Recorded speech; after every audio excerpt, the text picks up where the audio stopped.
founder and current director of UTM, Center of Engineering Education.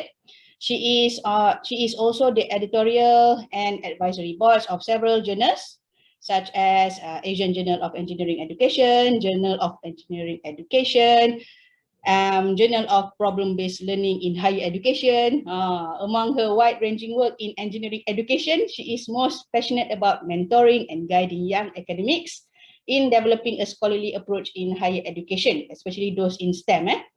Also with us today is Professor Dr. Fatin Aliah Phang.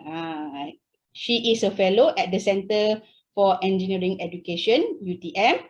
She is the chair of the School of Education, Faculty of Social Sciences and Humanities.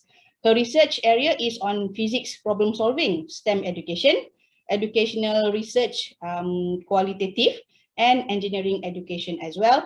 She has widely published and led research projects in STEM education, environmental education, and engineering education. Education. Itulah dia.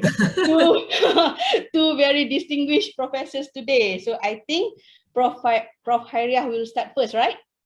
Yeah. Okay, so Prof, the screen is yours. It used to be the floor is yours, eh? Now it's the screen is yours. Okay, Bismillahirrahmanirrahim. Alhamdulillah Rabbil Alamin. Wassalatu wassalamu ala ashrafil anbiya'i wal mursalin wa ala alihi wa sahbihi ajma'in. Rabbi shrah li sadri wa yassir li amri wa hlul 'uqdatam min lisani yafqahu qawli. Thank you very much everybody for coming. I know time is very precious for an academic, so it is really an honor to have all of you here. Now, I think all of you have wide experience. Yeah? When I saw the list of participants, I said, alamak. So anyway, we have prepared the workshop to be something of a discovery towards scholarship of teaching and learning. But at the same time, knowing your vast experience, I am sure you also have something of your own experience that you can share with us. Yeah? So let's learn from one another. Yeah? Okay, now let me share my slide. Yeah? By the way, it's going to be almost, it's about 3.5 hours. So I don't think we should be sitting that long. So in the middle, we will have a break. But every hour, if you want to get up and stand while you're in this workshop, that is fine, because I know that I have lower back problems. So sitting down a long time can be quite a pain. So now, we are, by the way, I'm not the director of the CEE anymore. I stepped down after like 10 years. Okay, so yes, I'm due for retirement in about 2 years. I'm not retiring at 60, so thank God. So Alhamdulillah, still a fellow at the Center for Engineering Education and still very passionate about engineering education. By the way, my background is in chemical engineering. So my engineering research is more on process control, process modeling, so very something that is quite highly mathematical. Now, our objective, there's 3 objectives for today, is to give awareness on SOTL for academic excellence. Being, and all of us are academics, of course, I think everybody would be naturally inclined towards academic excellence. Yeah. So to spur reflective practice in teaching and learning, now as a very strong part of SOTL is for us to reflect and look at our own practice. Yeah. So and a reflective practitioner is very important for us in higher education to be reflective practitioners, because our area is of a high level. Yeah. Not many people can correct us. Not many people are in that specific area with that high level of knowledge. So a lot of the improvements, a lot of the corrections, a lot of the our aim towards excellence has to be done by us. Yeah, has to be done by within a small community, and we have to be part of the community. Okay, so if we are a reflective practitioner, we are in a community of reflective practitioners, actually the movement towards excellence, for us to reach excellence will be facilitated very, very fast and very easily. Yeah? and also to encourage publication in SOTL. So as a reflective practitioner also, it would be quite easy to publish and share our experience. For me, good teaching and learning, good practice and in academics, in academia, in our any implementation at the whether it's at the classroom level or program level, shouldn't stay local within just our own classroom or our own university. It should be shared so that others can also learn from us and we can also learn from others. So this is a sort of the schedule. For about 1 hour, you're going to hear me talk. I hope I will not bore you. Okay, so at 10 a.m. we will have the first activity, which is about reading and identifying one article and reading it. If you do not want to find an article in your area, I can give you an article. Yes, so it's up to you. And at 10:20, we will have a 10-minute break. After that, we will ask you to present on what you have found out from the articles. Yeah. It's the theories, the structure of the article, and what did you learn from it. Then we will have an activity for paper, making an outline of a paper, because this is a short workshop, so we only have time to guide you to make an outline. And then we will have a presentation of your outline so that we can give you feedback, and everybody can give you feedback. Yeah. At 12, we will start have a short reflection session, and then we will have a photo session, and then that's it. Yeah. So before that, I don't know if you're used to using Mentimeter, but it's a very easy, it's a very light software. So if you're using your computer, you can also use your smartphone because it's very easy to use from the phone. So can you please go to www.menti.com. Okay, and the code is 10829443. Fatin, can you write in the chat area, Fatin? The code is 10829443. I have to stop sharing because I'm going to the Mentimeter screen. So wait a minute.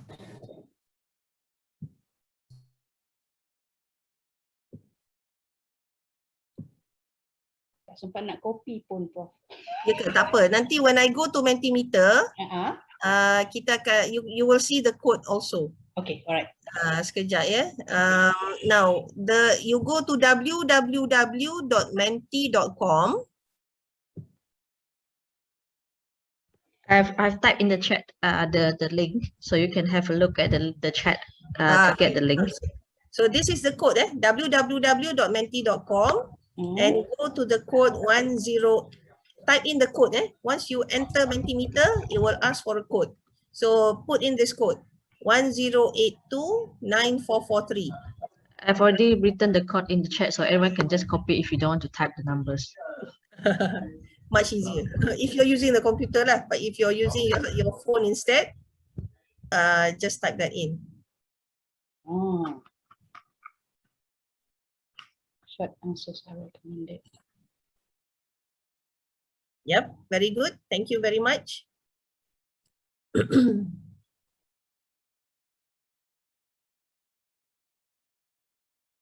Anybody else?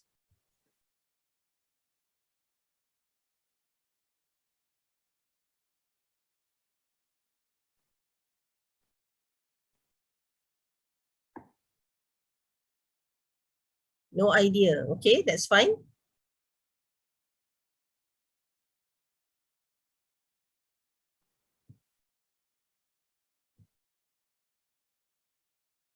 Code is written here. The code is 10829443. Okay, so it's new to you. Okay, thank you very much. That is helpful for us, so that we can explain to you what we understand. A more structured way of teaching. Okay, framework governing teaching and learning. Okay, something new. Okay, so it's something new to a lot of you. Anything else? Anybody else? So 7 people have entered. Framework governing teaching and learning, scholarship of teaching and learning to plan the teaching, collect data and publish. Good to share the experience. Yes.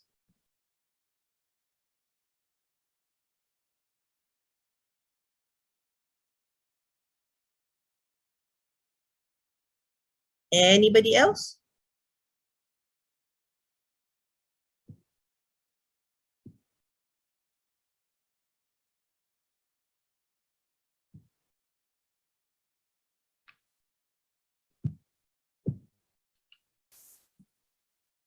Achieving and maintaining excellence in teaching and learning. Yes.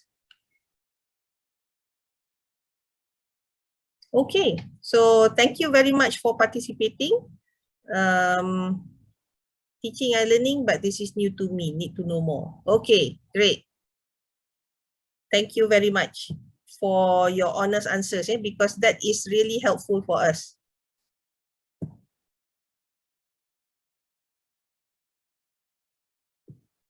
Okay, now let me share this.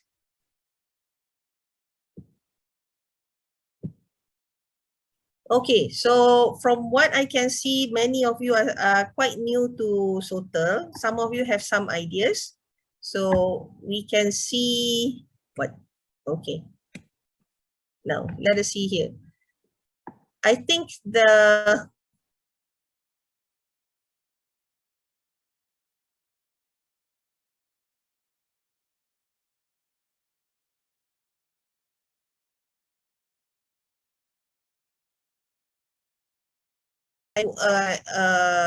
SOTL conference under the Educational Research Association of Singapore. This was in Singapore.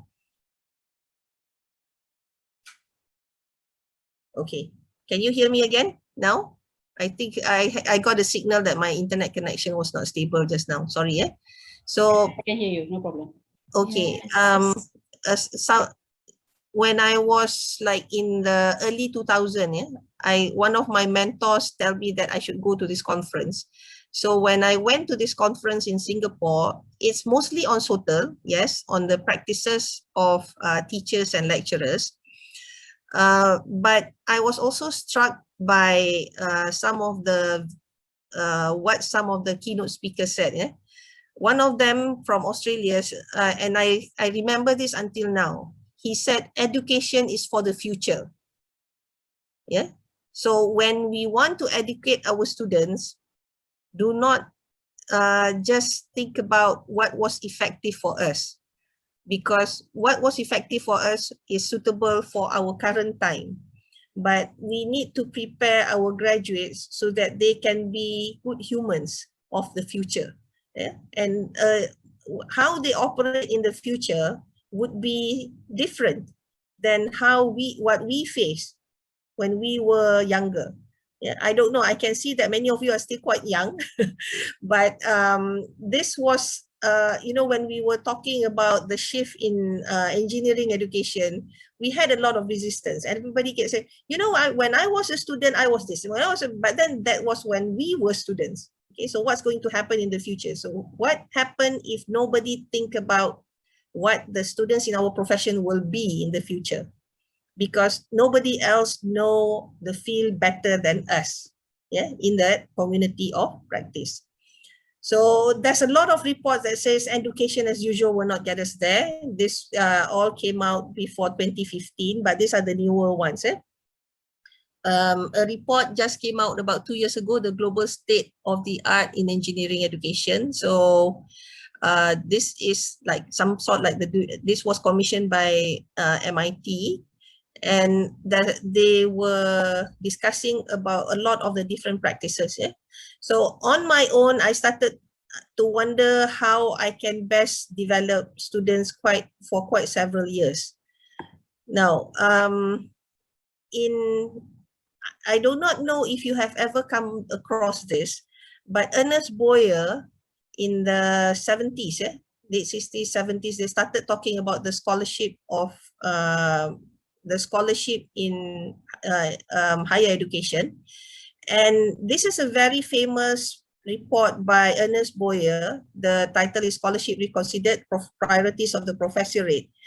So he divided the scholarship in higher education into four things.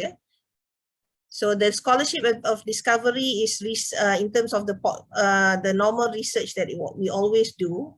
Then there's the scholarship of application. This is very high level application that require rigorous knowledge, very high level knowledge to translate into the real world, to have the benefit, to benefit mankind. There's a scholarship of integration, and there's also scholarship of teaching. Yeah. So this is normally what is referred to as scholarship of teaching and learning. So it's not just a routine task of teaching, yeah, not a routine task of transmitting, but how do we bridge our own understanding so that we can help the students to learn. Yeah. So this is very important because in terms of our own field, nobody can help us better. Yeah, because those who only know the field really well can think about how can we help the students better. Of course, there are many theories in education. This is where we need to integrate the theories of education into our own field. How can we make it better? How can we make it such that our students can learn better? People keep telling me sometimes, why do you want to do engineering education? Shouldn't it be just education? And, but I always reminded them that those in the faculty of education don't really know engineering. They know they are experts in education. So we need to work together. Those from engineering need to work together from those from education so that we can learn a little bit about those theories of education. And then with their help, with their understanding, help them to also help us translate it into our own field. Yeah. So I don't think we should be in the university, we should be the same as teachers when we are teaching. Teachers, in fact, teachers are, in some countries, teachers are also encouraged to go up to SOTL level. Yeah. But in our case, because we have all these PhDs, all these very smart people in that area, shouldn't somebody also be thinking about how to best educate our students in that field? Those in education cannot understand the field like we can. They don't know the requirements of the profession like we can understand the requirements of our profession. So if we do not think about how to best teach our students, how to best develop the graduates in that area, can you tell me who will think about it? Okay, so this is what the scholarship of teaching and learning is about. Yeah, and being somebody who have been trying to do engineering, bring engineering education at a scholarly level in Malaysia, I think I can tell you it has been quite a struggle. Yeah, a lot of people just want to reach back into their own experience. It's convenient to reach back into our own experience because yeah, it worked. Now we are professionals, but there's so much more to our experience. Yeah. So if we can be scholarly in our area of research, in our area of expertise, why can't we be scholarly also in terms of teaching? So for me, if I were to define excellence in teaching and learning at the university, it would be this. Okay. Now, if you have anything, if you want to interrupt me, go ahead and unmute or type in the chat area. So I want to share with you my personal journey. How did I come to this? From somebody doing process control, process modeling, my PhD was in the use of artificial neural network to model a crude oil distillation column. How did I come to this? So actually my exploration into SOTL, into engineering education started when it was a long time ago. Even when I was an undergraduate, I went to an ordinary university in the US, but the professors really cared about how the students learned. Yeah, and they told us about some of the principles that they're using. Yeah, so I didn't really care much, but when I had a scholarship from University Technology Malaysia under the JPA SLAB program to do my master's in the US in chemical engineering, I was doing technical research using computers, but computers at that time was very slow. So every time I run my simulation, I had to wait about 4 or 5 hours before it was stopped. So there was a departmental library in the School of Chemical Engineering. So I would go to that library, and there's one favorite corner of mine.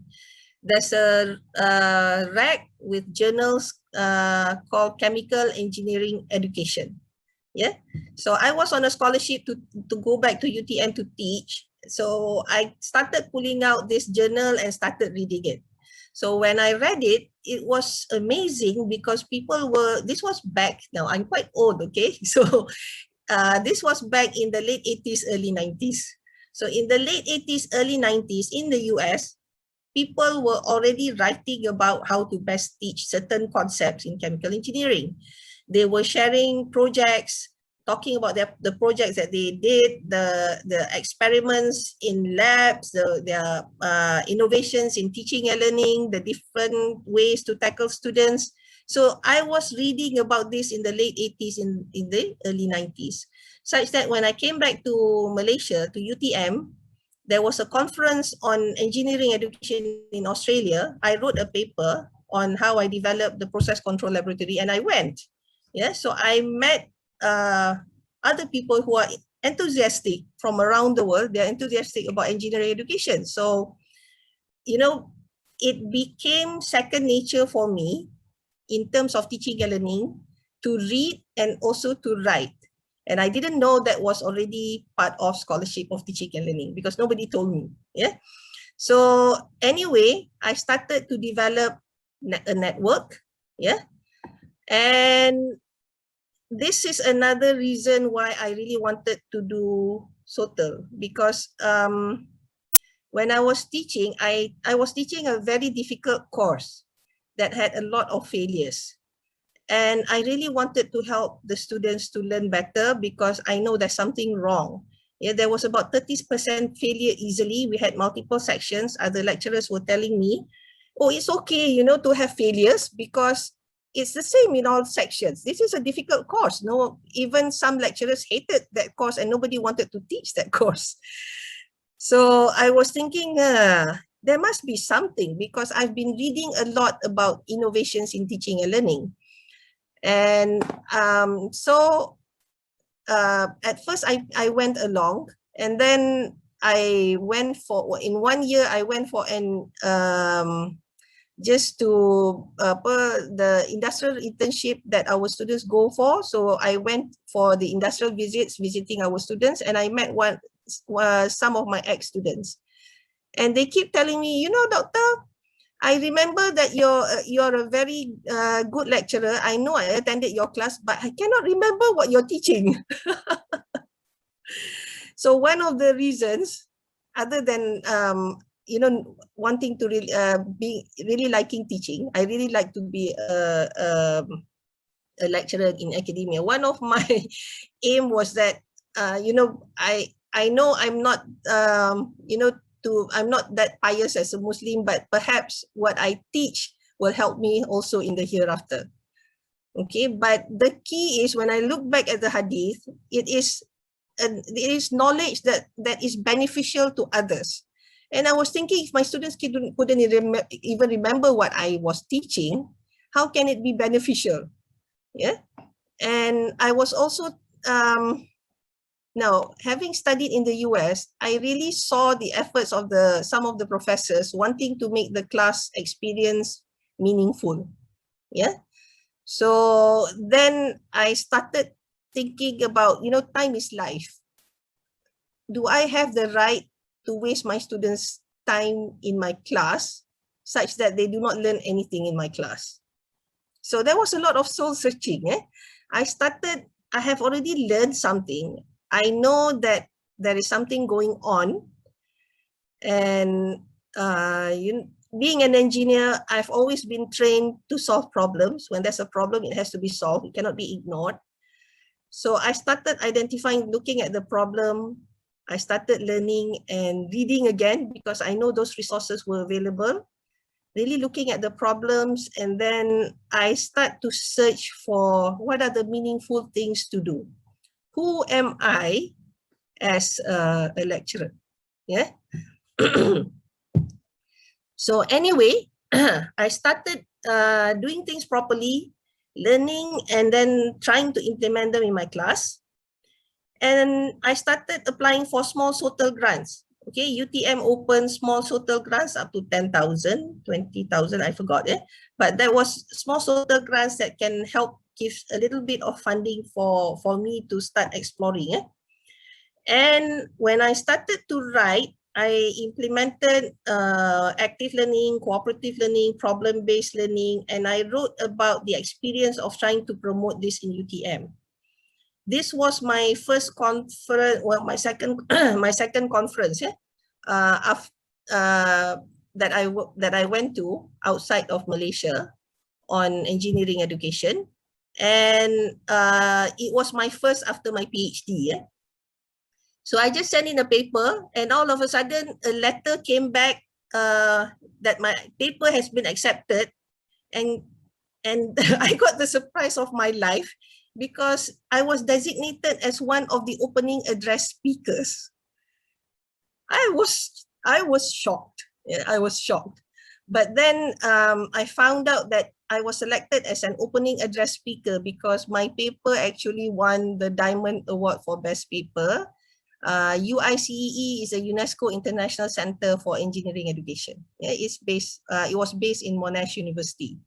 So it was at the 4th Asia Pacific Conference on Engineering Education in Bangkok. I remembered I just finished my PhD about 3 or 4 years. I was shivering there trying to do my best in delivering the talk. Yeah. Now, again, I did not write that much, but when I wrote about, I was continuously trying to improve my practice. But then again, in 2011, I won the Best Paper Award at the IEEE Global Engineering Education Conference in Jordan. By the way, the nice thing about getting the Best Paper Award is that after that, they invite you to publish in certain journals. And of course, we can expand the paper and automatically got journal publication without paying any publication fees. Yeah. So now, when I started implementing the student-centered methods, of course, they were not problem-free. Yeah? There's always things to continuously improve. Even until now, there's always something new that I'm trying in my class. The latest thing I'm trying in my class is that I have a student, we have a PhD in engineering education program here in UTM. And I asked one of the students to do research in metacognitive skills development in my classroom. So I found out that some of the students tend to do well, some of the students tend to not to do well. And one of the things that differentiate them is about having the goal in their life and the goal to learn. Some students have clear goals and they can relate the goals of their learning to their goals in what they want to achieve after they graduate, or in fact higher in life, later in life. So since last semester, I have started asking at the beginning of class, I give my students 2 minutes to ask them to write what is their learning goal. I will explain what is my objective for the class, and then I ask them, okay, take about 2 minutes. Just write about what is your learning goal for today, for this class in these 2 hours, so that we can have a productive session. And to get that goal, what will you do? What is your action plan in order for you to achieve that learning goal for the class for today? And I find that very, very effective because we are teaching online now. I don't know what the students are doing. They're not in front of me. I cannot control them. Just like for you, I don't know what is your goal, but perhaps you can think about what is your goal, because you're going to spend 3 hours here. You might as well get something productive, right? I have explained our goal for the workshop. Why don't you think about your goal? Okay. So I'll give you about 30 seconds to think about your goal before I go on.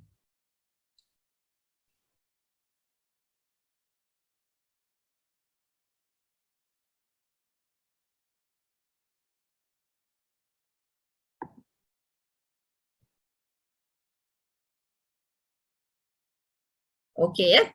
So now, I hope you have your goal for now. Now, I started at this time, I've met Dr. Fatin, and Prof. Fatin is always very fast in everything. So she helped me in writing for a national grant. Yeah, that was the first among the earliest time where we got a national grant. This national grant was an ERGS, and at that time it was an exploratory grant. Mainly for, if we've done something fundamental, we can explore and expand the implementation. So we got a grant ERGS for problem-based learning. The problem-based learning model that we came up with.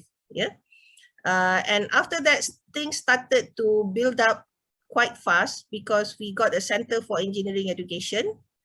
But this is for my own from my own practice. In 2013, I got the ICAME Malaysia Award for Education and Training. Started getting more grants. And in 2015, I received the, by the way, if you do SOTL and you keep track of your own progress and you write about it, it's not that difficult to provide evidence for the awards. It's quite easy because it's all in the form of published papers. So in 2015, I received the Morton Medal ICAME Award. This is a global award, starting to get global awards. And this is a mentoring award from the Student Platform in Engineering and Education Development. And 2018, received the Global Award for Excellence in Engineering Education. Now, at this point, we have enough experience to apply for more national grants and international and industry and government grants. So at the moment, we actually have grants from the Royal Academy of Engineering. We got the consortium grant. We have the FRGS, Fundamental Research Grant. So it is all a build-up from our own SOTL, from the SOTL work. I think if I did not have that experience in undergoing that SOTL work, I will not know what to do here. A lot of people seem to think that this popped up suddenly, but it doesn't. Okay, so it came from that SOTL work. So I do a lot. I still do research in my own area, but I am focusing more now on on engineering education. Because this is actually a niche that is just growing in Asia. Still not that much. So anyway, like I said, an important part of SOTL is to write about that scholarly practice. So I don't know whether you have published anything in your discipline-based education practices. It doesn't have to be education research, but any education practices that you have published. Can you go to Mentimeter again? The code is 10829443. Okay, I will stop sharing. It's the same link and the same code. Yes, it's the same link and it's the same code. Let's go to Mentimeter. Oops, let me go to that next one.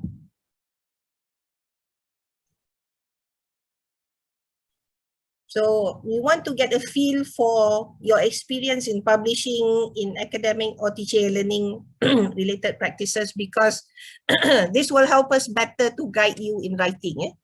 Finally, we would really like you to write. Just be honest, so that it will help us to better guide you.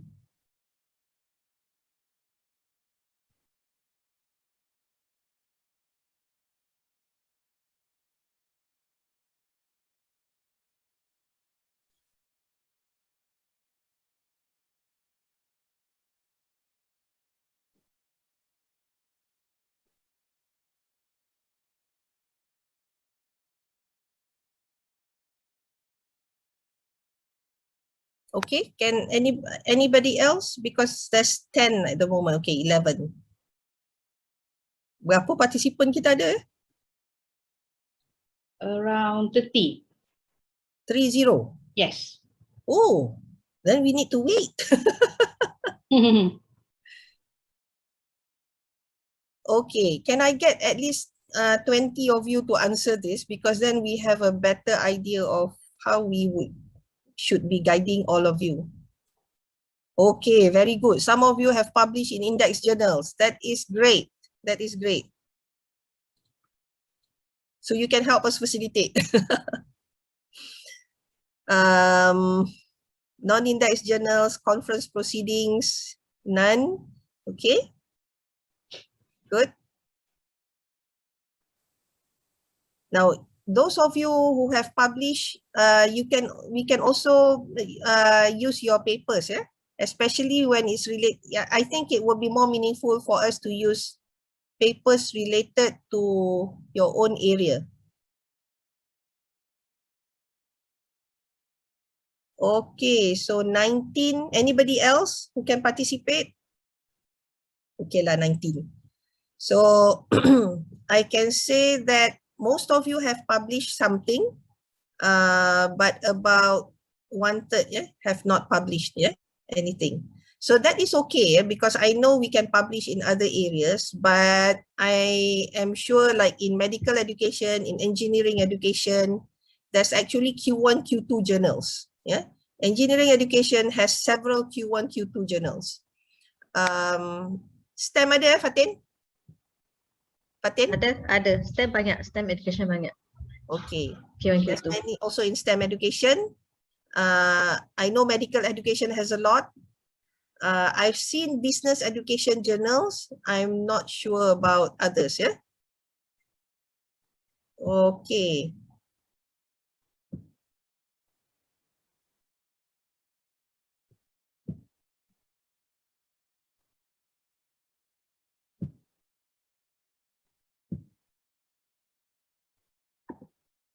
Now, let us look at different perspectives on the benefits of writing.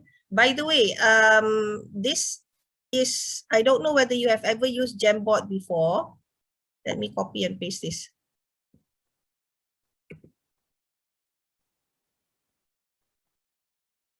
Now, I have written on that Jamboard the benefits.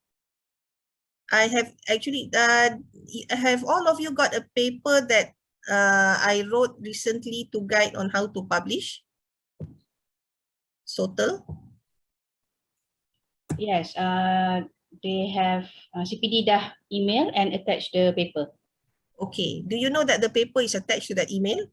I think ada sebab there's a note at the top kan, so they should be able to see it, I hope, unless they did not open the email lah.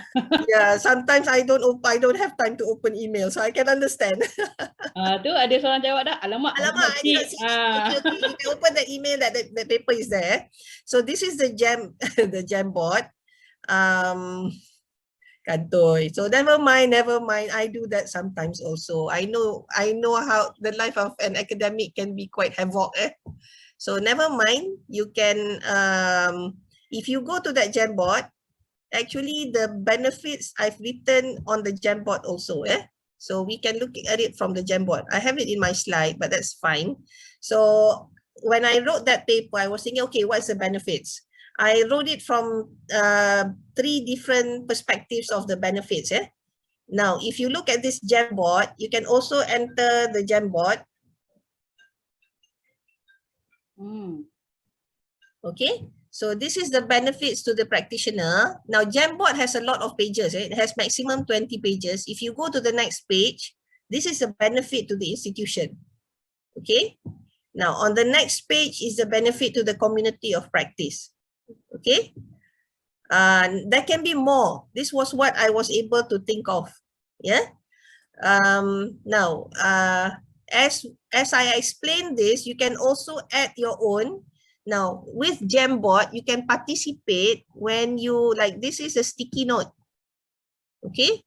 So if you have experience in this, then you can write whatever experience you want. So you can share. Yeah? So if you save, then you will have that. Okay. And then drag whatever you are writing. Let's say your sticky note is for this. Okay, I published in the Q1 journal on blah, blah, blah, blah, blah.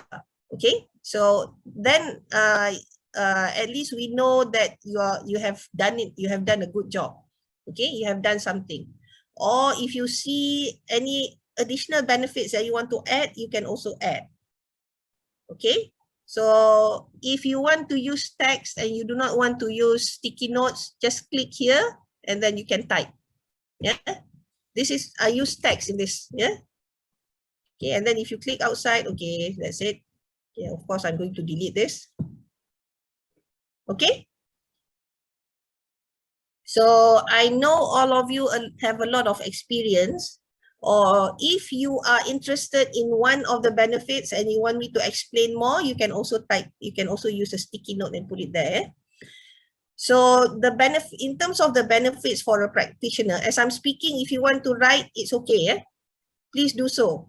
You can receive feedback from the community and you can make improvements. Now, when you, especially when we submit to good journals or good conferences, what the reviewers say is can be a good feedback, especially for the higher end journals. Usually they have very, very good reviewers who are really expert in the area.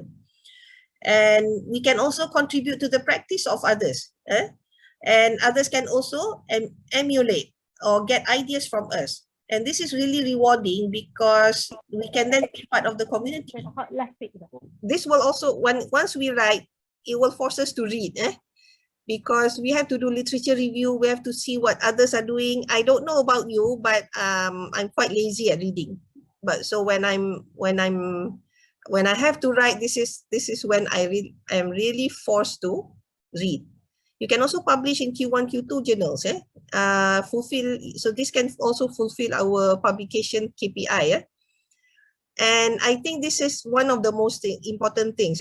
It forces us to be a reflective practitioner because we can assess and reflect and improve on our own practice, and it becomes a virtuous cycle of So continuous improvement in teaching and learning at the personal level. This is, I know you can get like a curriculum review. This is receiving feedback at a personal level. Curriculum review, you write the self-assessment report. This is also part of the purpose, but this is on a more personal level. Okay. The curriculum review is more of forced. This is lower down at a personal level, especially in helping us to find our own identity and creating meaning. But this is also similar, it has a similar context. Boleh Fatin, you want to comment on this, being the chair of SOE?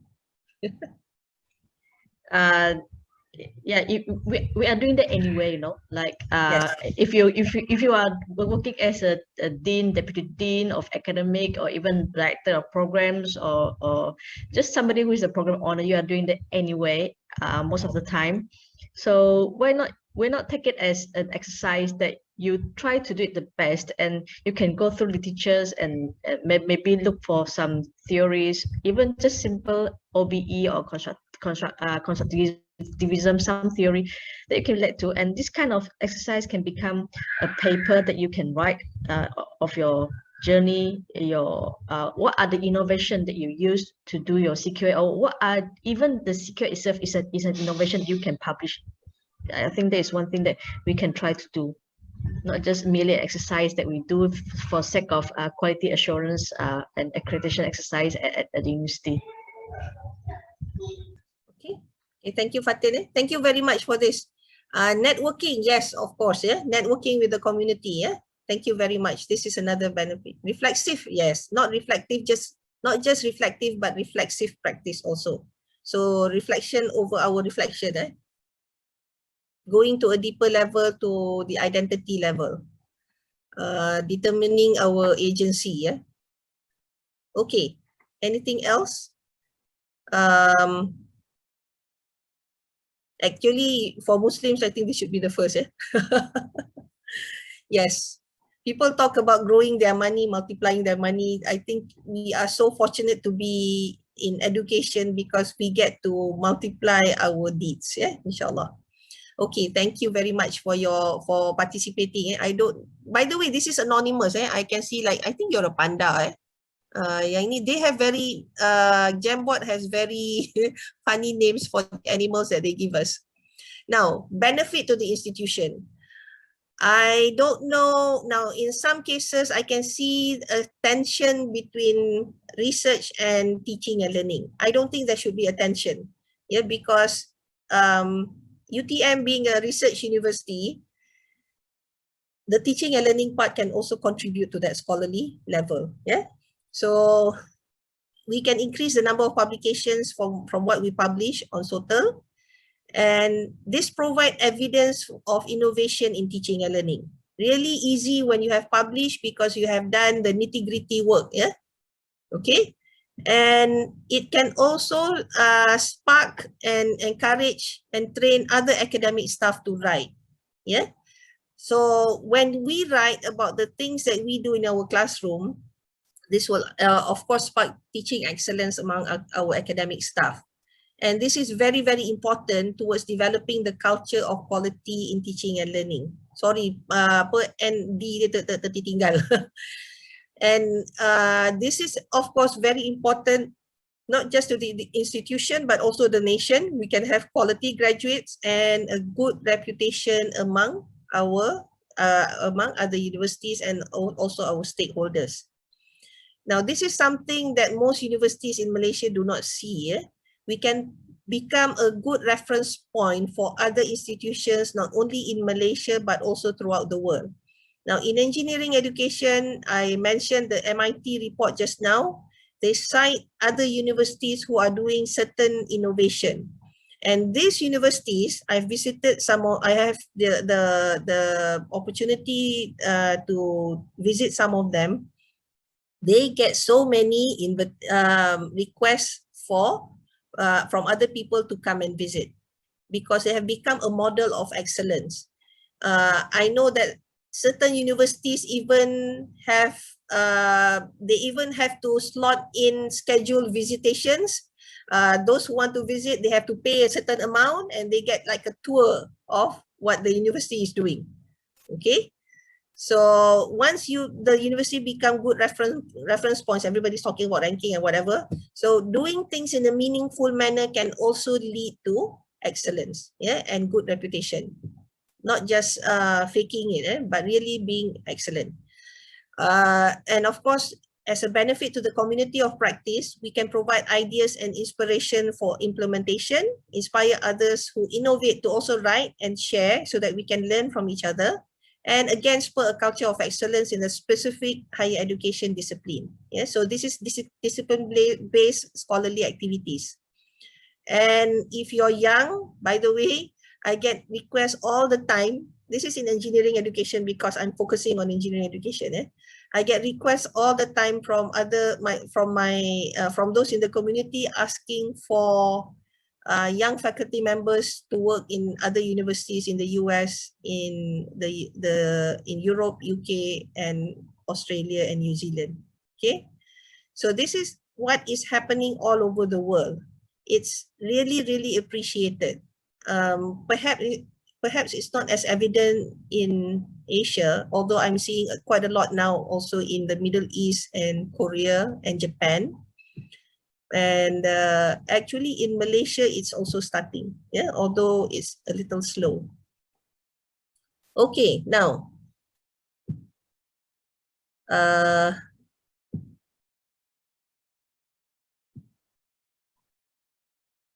okay, almost time. By the way, if you see any additional benefits, you can still write, because we will go back to that Jamboard. Okay, now, Fatin, you want to explain this? The steps to writing on scholarly practices? Fatin, are you there? Okay. Yes, I'm here. Okay, sorry. I Okay. need to find the button. Okay, anyway, thanks, Prof. Khairiyah, for setting the scene and get the intention right for us, so we know why we have to get involved in this. I'm from the background of education. As Prof. Khairiyah said earlier on, I've been helping her since 2010. 10-ish, so about 10 years of doing. And I'm not sure. I think some of you are from education background or social sciences background.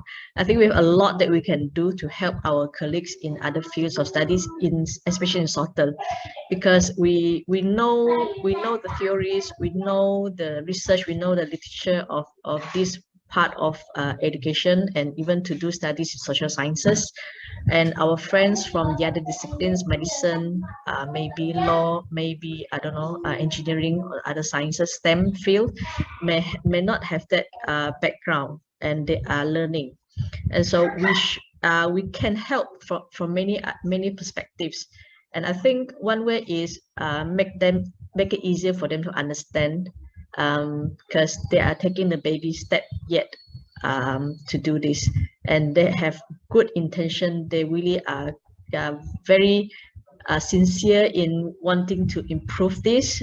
I think that there are a lot that we can help them, and I think that's why I'm here for many years. I didn't move away, even though people were asking me, you are doing some very basic studies in education, and you are not supposed to do that, because you should be contributing in a bigger, wider, or deeper educational studies.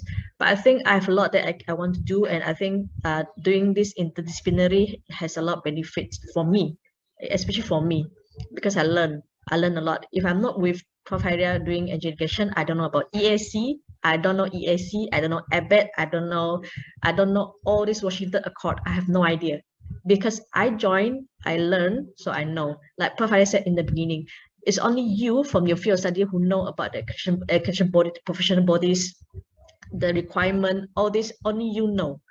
We from education, we don't know about that.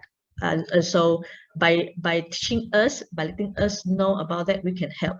And so when we write papers, what we're doing in writing SOTL paper is, it's not something alien in your field of study. It's not alien. You're still going to have the introduction. You're still going to have the literature review. You're still going to have the research purpose, the objectives, the questions, the methodology, and the analysis, the result discussion, and the conclusion. But only that how we do it that is a bit different, in terms of we are trying to tell people what problem we encounter in teaching and learning, and how other people have been doing that. So in our class, what we plan to do or what we have done, how we show that what we've done is actually helping to solve part of the problem, if not all the problem that we faced early on. And we discuss how our solution, our innovation, our way of doing our teaching has improved the situation. And so here are the steps that can help us to write that kind of experience, to write down, because I'm sure every one of you are doing this. All of you who are good in teaching, you are doing this. You teach, you found problems, student don't understand, student cannot answer the questions, you found the problem. You actually ask your colleagues, you go and find something else, you think about it, you reflect upon it, and you have certain solution you're trying to implement. You probably did not write it down, you just say, okay, why not I just do group discussion? Why not I give them this exercise first? Why not I teach them this topic first? Or why not I find a video and ask them to have a look at the video first? You thought about that, you did that. The only thing that you didn't do is you have not written it down in a proper manner, document it, and share it to other colleagues from any part of the world. So that's why I think this process is not something alien to you. It's just something that we need to do starting today, if not now. Okay, so first you see the problem. So in writing the paper, you are looking at the problem first. So what's the problem in teaching? Student cannot score, cannot understand the concept, misconception, cannot solve problems. So you have your problem, you write the problem.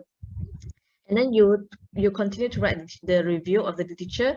It's not something very rigorous like the latest literature and so on, but at least something to guide us how other people have also encountered the similar problems, how they have tried to solve the problem. That would be the literature review. And then you will look at how they solve the problem, what kind of educational principle that they use. For example, they talk about cooperative learning, they talk about problem-based learning, they talk about active learning, they talk about certain types of learning, and they will have some references that they'll refer to. This is the main idea, this is the principle, this may be the theory behind it, this is the model. So those are the theories or principles that can guide us in preparing our solution. And so you say, I'm going to ask my students to work in groups to try to understand the problem. I'm applying something like cooperative learning, and this I refer to Johnson and Johnson, for example. So you are trying to follow the steps. There are 5 principles in cooperative learning. When you design your solution, you are trying to follow that principles. And so we don't want, I mean, somehow it's very easy to say, I just do it. I just do it. I don't know what is principle. I just later on I will paste the principle after I have got the solution. That is not something that we should do. Mainly is because when we do like this, you will end up not having when you do like this, you end up like not having justification of how your innovation actually helped the students. You don't know. That's why I'll talk about theory after this. When I try to finish this part. So after you talk about the theory and principle, then you're gonna talk about the solution you have. So you say, I'll use the cooperative learning principles. So I have 5 things here. This is my design. My design also follow the 5 things. So I have done this 1, 2, 3, 4, 5, and so on. And I use their test result to see if this work. I use their reflection to see if they understand. I ask them to write a report. So I check the report. I evaluate the report if they understand. So these are the things you're going to describe in your paper, and at the end, you will discuss if your solution, your innovation, the way that you teach have actually improved the problems or solved the problems that you talked about it initially. So those are the 5 simple steps, I think. Prof, can we go on to the next slide, please?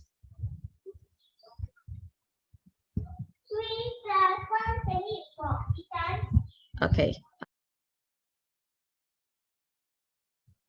Find a scholarly practice paper. Area tu maknanya macam let's say electrical, then find paper in that area ke? Yep. Okay, so kalau dalam you are in allied health sciences, you can find something in medical education. Okay. Kalau you know you are in law, ada bidang law. Okay, this one is individual bukan pergi breakout room No, individual. Okay, yang ini individual, tapi kalau nak in the same area, nak pergi area punya breakout room boleh juga kot, Fatin. Boleh lah kalau dia nak share sama-sama. At least one breakout room, at least ada 1 paper lah. Okay, which page were you on? Very good. Okay, so we got 1 paper. Can you who's presenting? Are you in room 1 or room berapa? Room 2. Room 2. Okay, please. Okay, room 2. Room 2. Game-based application. Okay, go on. This is actually a recent paper written on game-based application. It's on organic chemistry or organic reactions, basically, because this topic, of course, when you say organic chemistry, those who also are not in science will feel a bit organic about it. Especially reactions, because actually organic reactions quite very broad and can be confusing.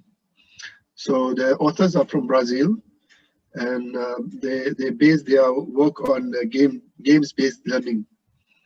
That's probably the theory they have used to address the issue. And apparently from the comments of the students and the comments of the faculty members, they found that the student like because they came out with an application on iOS and Android. It's a kind of app where the students are able to learn through the app. And there were a few comments actually about how the students were able to use the app and so on, but we didn't want to go into details of that. The most important thing that they find that learning with fun, make it much more interesting, and make the topic more interesting to them, which has not been as well before. And even the lecturers found it also, find that the students are interacting more with the subject.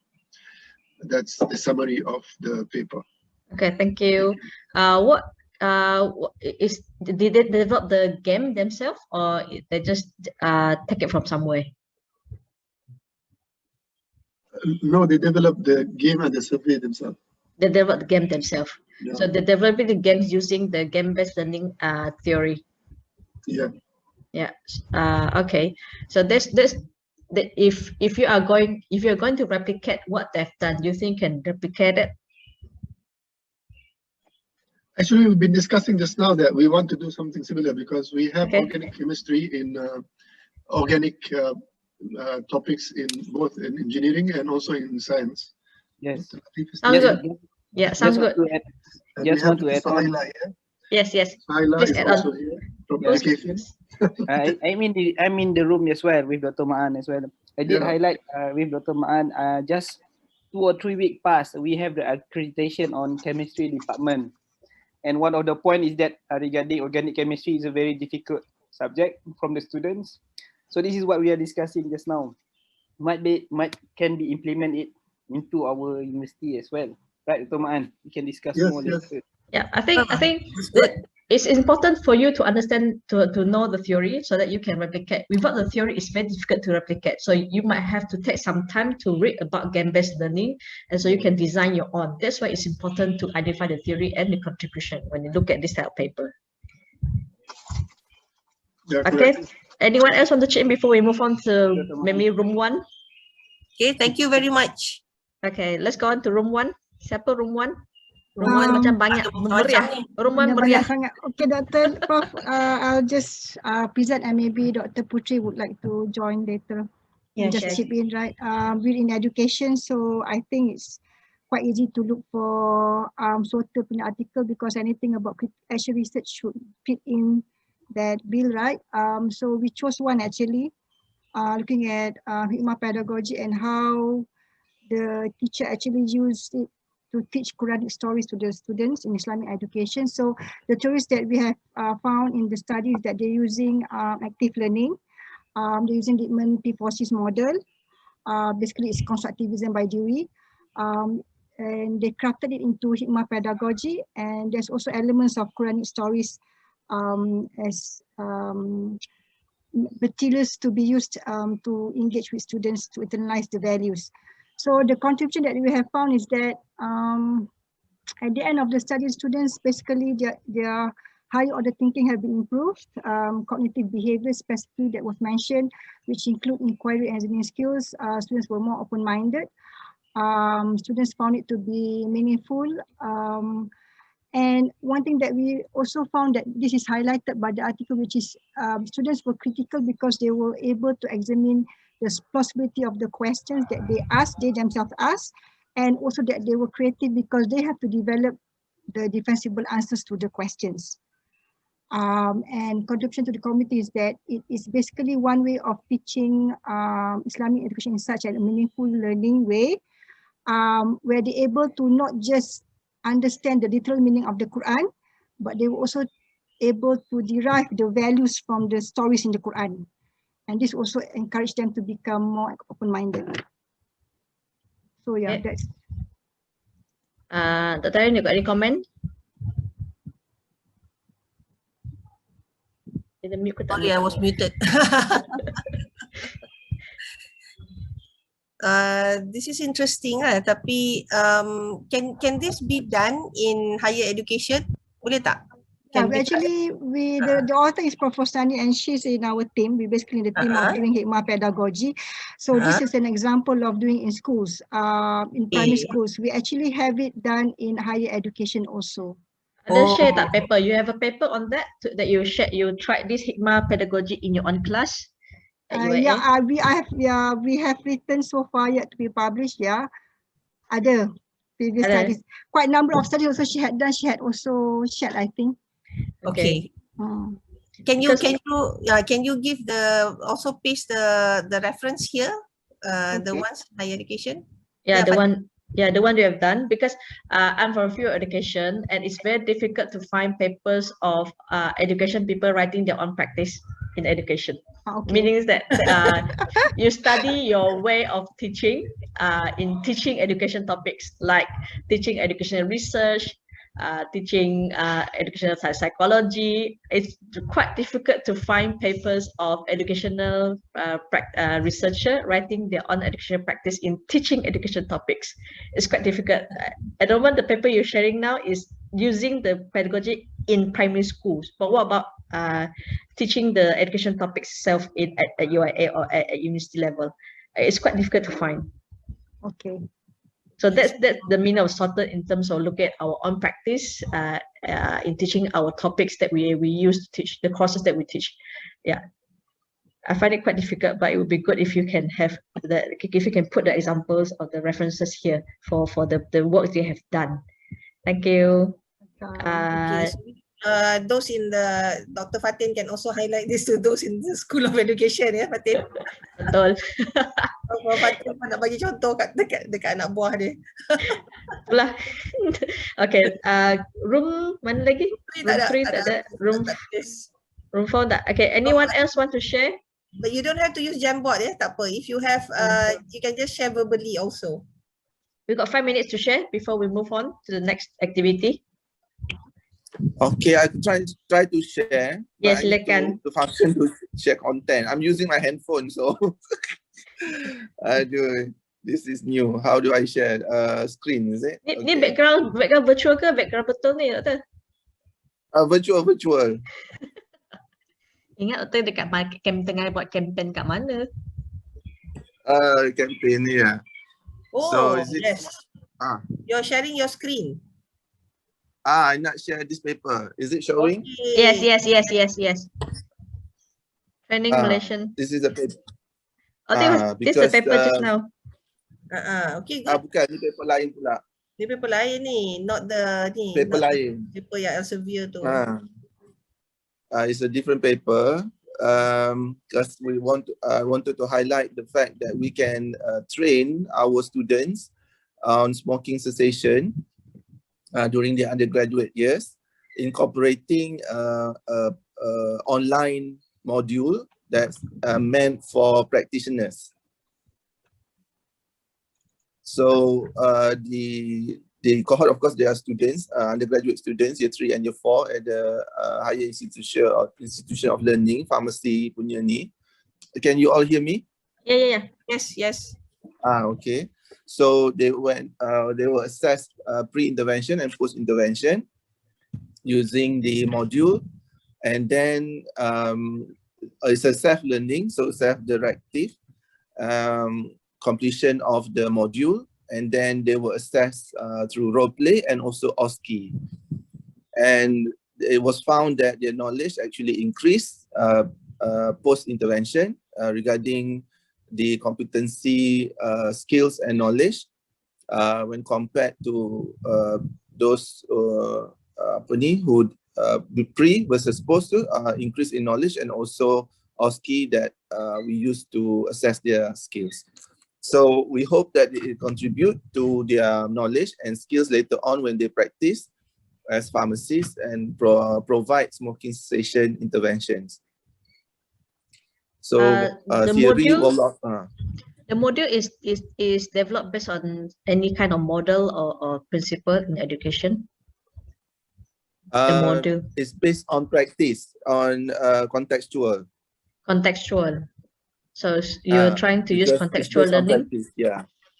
Yes. Being put as pharmacists are approachable, accessible in terms of smoking cessation interventions. We want the students to have the knowledge and skills prior to their graduation. Okay. So the way that you teach this topic is using a module and then role play after that. Yes. Okay. Okay, so you have some principles and you have also the contribution. Okay, thank you, Dr. Nikki.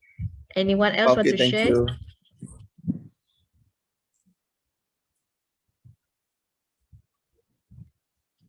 Ada group lain tak? Kita ada berapa group ah? Tadi tak ingat apa group. One more, last group to share.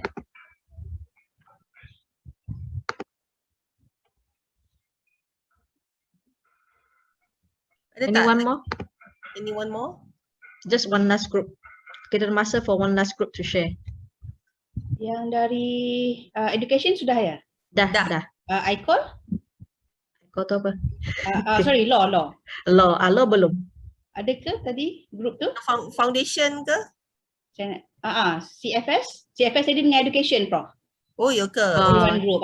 Yang medicine, dentistry. Tadi Dr. Haniki tadi medicine tu Pharmacy. I see. Okay, KOE dah sudah. CFS education pun dah sudah kan? Dah. Tinggal yang law lah. Law, apa tu Islamic reveal knowledge dengan ekonomi. Mana-mana. Ada ke? Ada wakil? Semua Dia senyap. malu. Okay, tak apalah kot. Kita go on. Okay, kita go on lah. Prof, slide yang seterusnya dengan Mentimeter. Okay, sekejap. Sekejap. Atas lagi. Bawah lagi. Atas bawah lagi, sorry. Bawah lagi. Bawah lagi. Number 18. Oh, teori Number 18. Ya. Slide 18. Activity. Tidak. Okay, 18. 19. Alright. Okay. So, saya tak payah ni lah kot buat slideshow. Ini just the theory I will go straight to the Mentimeter Okay, sekejap. Nah, terus Mentimeter. Mentimeter ada soalan tu Dah ada soalan tu Ada. Okay. Bolehlah Mentimeter. Okay, so can we go to the Mentimeter? Everyone can go to the Mentimeter, the same number.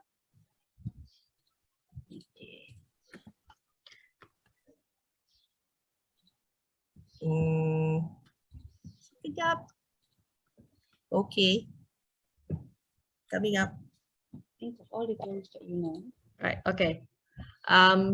When we look at our practice, when you try to innovate something, we are trying to say that if we do A, we get B, right? So that's why we need to use a theory. But before we go into theories, can anyone explain to me what is theory? What is a theory? What is the purpose of a theory? Think about all the theories that you learn, Big Bang theory, I don't know, evolution theory, atomics theory, I don't know. So there are lots of theories out there. So what is the meaning of a theory? And what is the purpose of theory? Okay, we got methodology. If you answer once, you can answer 2, 3 times, doesn't matter. Guiding principles. Okay, so first talk about methodology. The other one that says guiding principle for that methodology.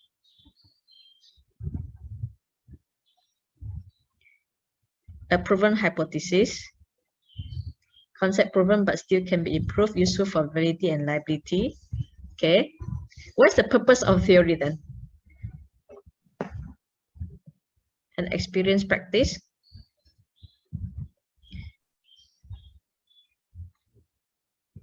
So you use understanding of the fundamental knowledge to apply, framework to explain a phenomenon, idea or principle that is yet to be proven 100% true. The purpose is to explore and experiment and reflect. There's a question mark there. The basis for designing a model of a change. Prof, can you scroll down a bit? Okay, yep. It is a hypothesis of example how certain phenomena take place, framework explaining observations. Okay. Okay, the answer coming down is much better, more composed. Okay, I think we have exhausted the answers. Okay, so yeah, so I think most of you are right. Yes, theory basically is just to explain. It's just explanation of observation, explanation of phenomenon. Explain. You're trying to explain. You're trying to explain something. So the next one, learning theory. So what is a learning theory then? If you know theory, then what is learning theory and what is the purpose of learning theory? I think the answer is quite straightforward. If you understand the meaning of theory, then you understand what is learning theory and the purpose of learning theory. Can we try one more time for this one? What is the purpose of a learning theory? What is learning theory and what is the purpose of learning theory?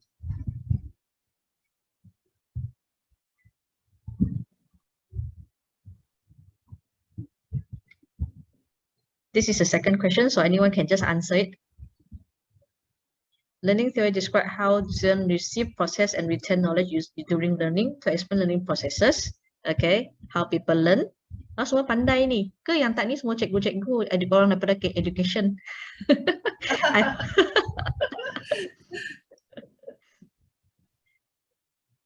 Okay, any other answers? Anything else? Okay, to help in designing learning experiences.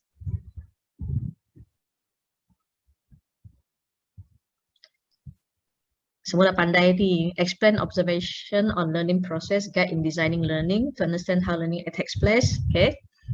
All right. I think most of you have clear idea what's learning theory. Prof, can we go to the slide, please? Framework for understanding. Okay. Stop sharing this, Okay, so I think most of you have very good idea about learning theory. So I don't need to explain much about learning theory, but just to let you know that it still remains theory. If you said learning theory is the process, the purpose is to explain how learning happens, how people learn. So before we look at this, they look at how when we look at learning theory. Prof, just the slide before that. Oh, the slide before that. Sorry. No, yeah, it's okay.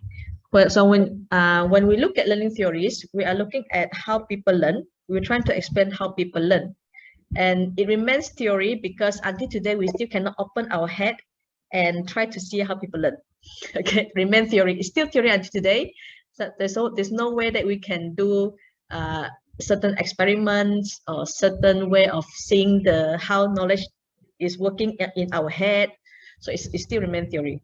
The experiment we've done are all indirectly seeing how learning happen.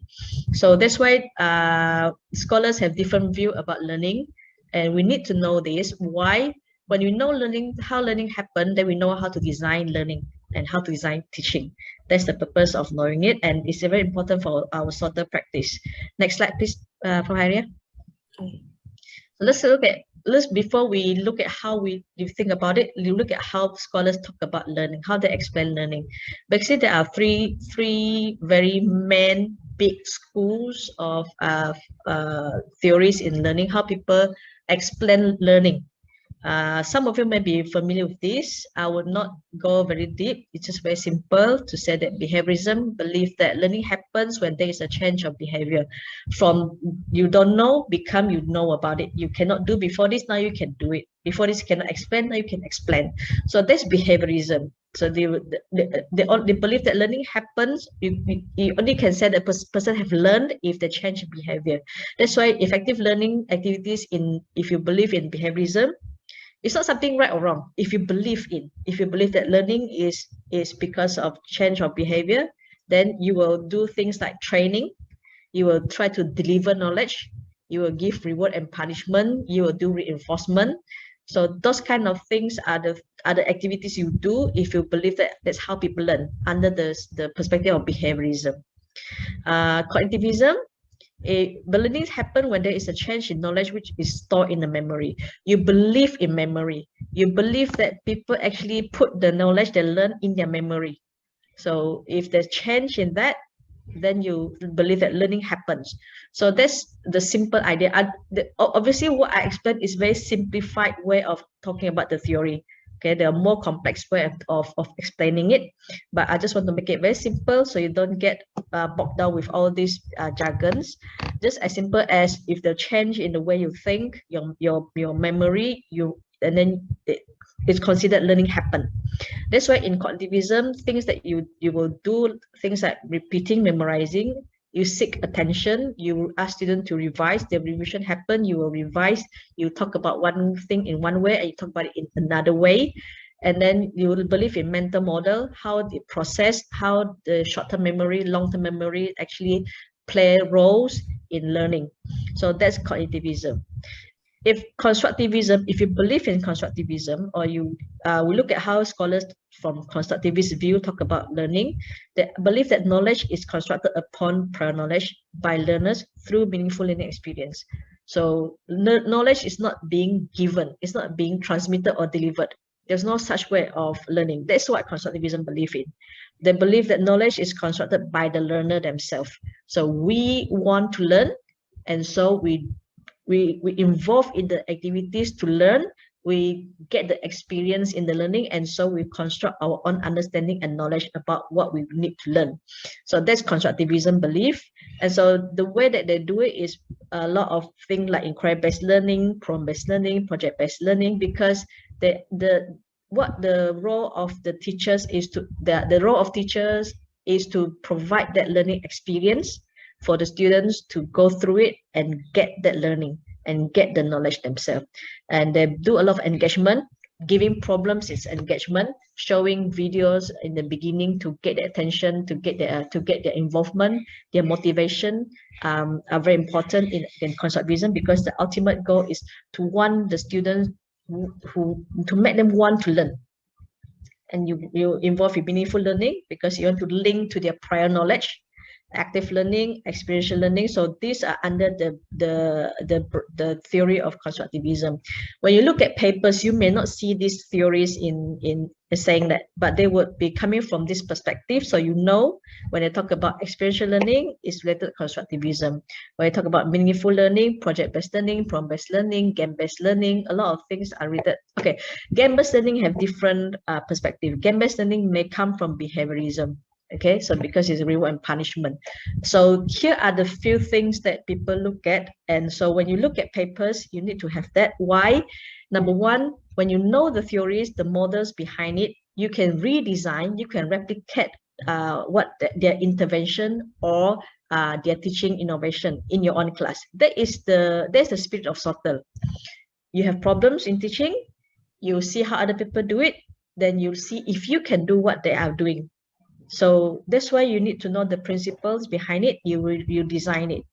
So in learning theories, it explains how people learn. So if you do this, then you can learn. So if you do A, you get B. So if you can design your module, design your teaching using the A, you should get B. So this is how learning theories play their role in SOTL, in your own class, in your own teaching. So I hope you can have that in your mind. And whenever you write your own paper or whenever you design your own teaching and learning, you have that in your mind, that you have one principle, education principle in there. And when you design, you follow the principle step by step, at least. If not, you can look at the main structure and design your module, design your teaching and learning based on the principle. So you anticipate the outcome from that teaching and learning. So I hope that is clear. Any questions before we move on? Okay, probably you can go on to the next one. I think this, I'll leave it to Dr. Khairiyah to do it. You have your examples from your paper. Okay, so I think many of you have also written about your own practice.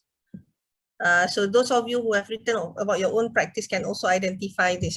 By the way, the paper that I think one of you on the organic chemistry, I think the journal is from ECE. ECE is Education for Chemical Engineers. Yes, chemical engineering, we also have problems with organic chemistry. With learning organic chemistry, we have to learn organic. Yeah, 2 classes of organic chemistry. Oh, okay, now, by the way, ECE, if you're interested in publishing in ECE, I'm on the editorial board. It was an emerging journal in Web of Science last year. Now it's on Web of Science. So there's ISI and there's an impact factor. The impact factor is 2 point something. So if you're trying to innovate and do it properly, you can also write. Now, Dr. Fatin, Prof. Fatin described about the steps. So this is I'm going to show you that if you have the steps, if you follow the steps that we outlined, that is not the only way of doing it. Just an easier way to systematically do it. Now, if you want to write the introduction, in step 1, you have already identified the problem. Yeah, you have identified the problem and you have explained what is your aim. What do you have explained your aim to yourself. Okay, you have justified this to yourself or to the others in the team member who's teaching with you. What is it that you want to do? So if this is clear, then writing the introduction would be very easy, because this will help you provide the context and the background of the problem, and this will show why what you're going to write has contribution and has significance that others would also want to read about. Okay, so this is very important. Usually this part will make or break a paper. Yeah, it will determine whether it is worth it to publish this paper. Yeah, otherwise it's not just about publishing what we do in the classroom. This is also, they would also want to see what's the innovation and the contribution. Yeah, very much like what we asked you just now on the contributions of the paper. In terms of the literature review, so this is on steps 2 and 3 of how to start writing SOTL papers. Yeah, so we review the literature and find the principles. Sometimes we need to put the principles even in the introduction as part of the aim of what we're doing. And sometimes it can totally be explained in the literature review. Okay, so it's up to you how it fits in. Usually in conferences, maybe they are not so strict on, on the theory, but in journal papers, this is really important. Yeah, otherwise it would be difficult to get it published in good journals. Yeah, because the theory has to be clear. Okay, now this is about the design and the implementation, how you design the instruction. If we have done this systematically according to the theory, then it's very easy to explain the implementation, the design and the implementation stage. Yeah? So since this is a scholarly practice sharing paper, a detailed description is needed. Those of us from the non-humanities and social science, especially those in engineering, it's easier for us to read tables and figures. So I would encourage that you try to help people visualize how you do it rather than just writing and explaining about it on and on. In terms of the finding and discussion, okay, so this is step 5 on the implementation and assessment. Like what Dr. Fatin explained, we can assess from the students' learning. We can also look at students' reflection or feedback or anything that we collect along the way to show that we are indeed helping students to overcome the problem that we identified earlier. Okay, so then it's a conclusion and the implication. So this will of course involve everything. It should answer the so what question, and given what we have found, what does it mean and how can it help everybody in the community? Okay, so that's basically it. Actually, the writing is easy if we do it systematically. So now whenever I have to mentor, when I'm mentoring other faculty members, I always ask them before they implement it in their classroom to write the outline of a paper. Yeah, because this will help them to be on track. So even if it's their first time, then at least they can present it at a conference, at a good conference. Yeah, if it's good enough, then perhaps in a journal. Okay, Fatin, you found that website, eh? So if you look at the chat, I've shared a link in the chat box. Not many people doing that. Oh, sorry. The discipline-based journals. No, sorry, not many people compiling the journals on discipline-based journals. If you look at the list there, yeah, let me show it. You can also click on the link. Yeah, if you click on the link, there's a list of journals, not comprehensive, and it's not exhaustive at all. Just some short examples of different types of journals in the field. For example, you have accounting. Just now, one of our friends from accounting, she doesn't know that there's actually journals on accounting education. So here you have a list of that. If you go to the top there's accounting journals in accounting education. You just click on to expand that. You can find that journal of accounting education issues in accounting education. So there's lots of journals just in accounting education, and in other areas like business management, health sciences. So you can browse through these journals, and you can also find your own areas. There's no medicine here, but I'm sure medicine is a lot out there.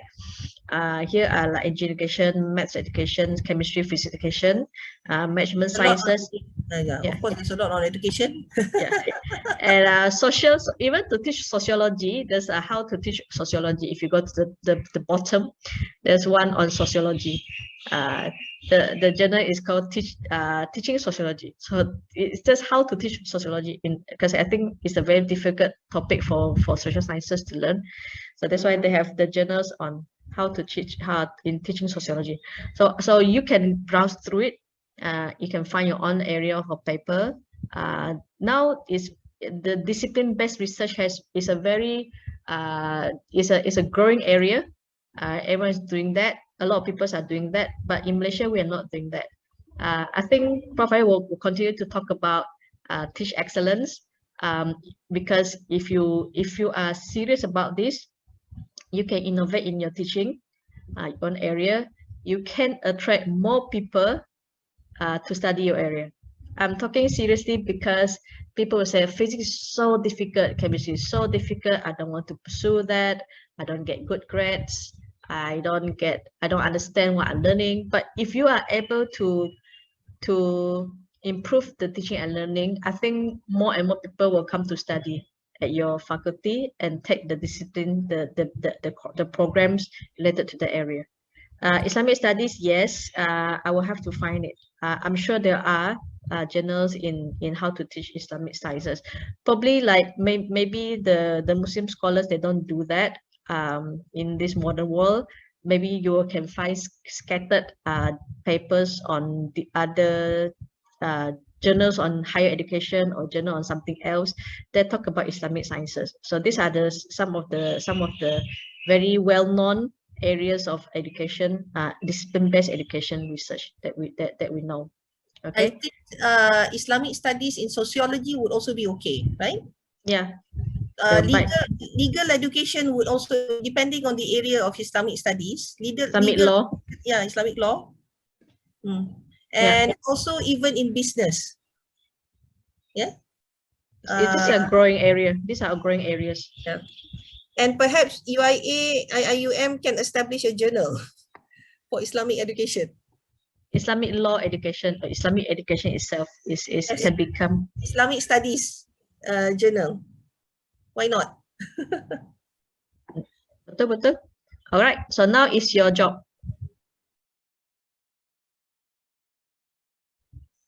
Okay. Think about you must have practices, you must have innovation, you must have done something in your practice, in your classroom, in your teaching. You must have faced problems in teaching. You must have gone through the process of innovating or even try out new ideas or your own idea or colleague's idea to improve the situation. I think this is a time for you to share. So why not try to take a piece of paper, or you want to use your laptop, that's fine. Write an outline of your inshallah you are going to publish this paper. Okay. We send them to the breakout room, Fatin, let them work together, boleh? Okay, tapi faham dulu tak instruction? Dah faham belum? I think kena repeat Belum. Tak faham. Kena dengar balik. Okay. Boleh copy and then kita broadcast kan? Okay. Or you take a photo. But just make it very simple. That you have look at the examples before this in the first activity. Okay. So you are trying to emulate something. You are trying to write something about that for your own classroom practice. Oh, so something like, for example, Dr. Ma'an just now sharing about organic chemistry kan? Yeah. Let's say for electronics subject, try to emulate that. Okay. Yeah, you have done something. I know all of you have been doing something. It doesn't have to be just teaching in your own class, but you have done something in improving the curriculum. That also can. You have improve the students' learning experience in your university. That also can be something. It doesn't have to always be just your classroom of teaching, but it can be, even you improve the way you assess your student. You give marks. You develop a rubrics. And also all those things can become part of the paper. Just pick one of the practice. Okay. Okay. So I have opened the breakout rooms. So so they will be in their breakout rooms here, Prof. By the way, you can also use the Jamboard for your outline. So if you want to take one Jamboard, one page on the Jamboard, just go to the empty page and then label it as your room. Okay. Then nobody else will take that page. Okay. Okay. So okay, I will stop sharing. Okay. Okay, please go to the breakout rooms. I think we don't have time. We're gonna have your Jummah prayer soon. So we need. I hope some of you have get your outline done. We have some very interesting discussion at the breakout rooms just now. Yep. But okay, anyone to share your outline? I actually gave an example in frame number 10. We need to see your examples. My example. You can share the Jamboard. No, the participants' examples. Yeah. Okay, yeah. Oh, I can share the ni. You want to share, Fatin? The Jamboard. 1 second. Okay. Which page are yours in? Which page do you want me to go? Which frame? I think 11 and 12, maybe. 11 and 12. Okay, we'll go 11 and 12. This is 12. Okay. This is 11. Wow, 11 has a lot. It's published already, Prof. Dah publish. Ya Allah, padan. Orang tua buat outline yang belum publish. Belum publish lagi. Ya, tu Hani Kim ni projek ni smoking punya. Already Tahniah, written. Belum. Not yet published. We just did the IPL and then we recorded the video session of their interprofessional collaboration. This one basically we introduced IPL among different faculties or kuliah at IUM campus, Kuantan campus, health campus. What's IPL? Interprofessional learning. Oh, interprofessional learning. Okay. Okay. So we had them on the topic of smoking cessation. We gave a short lecture online, and then we broke them up into groups comprising of at least one or two different kuliah students, whether it's nursing or medicine or others. And then we gave them a case scenario that they have to help. One of them will become a smoker, another one will become a practitioner. So the group members will have to come up with the details of how they're going to go about implementing the 5 A's. The 5 A's is basically based on the clinical practice guidelines on tobacco use disorder, starting from asking, advising, assessing, assisting, and also arranging a follow-up. So they have to do this in about 10 to 15 minutes maximum and videotape that session and submit to us. So they have done the videotaping, but we have yet to assess the videos because there are like 60 over groups. So we're going to do the assessment later using the standardized rubrics based on the 5 A's technique.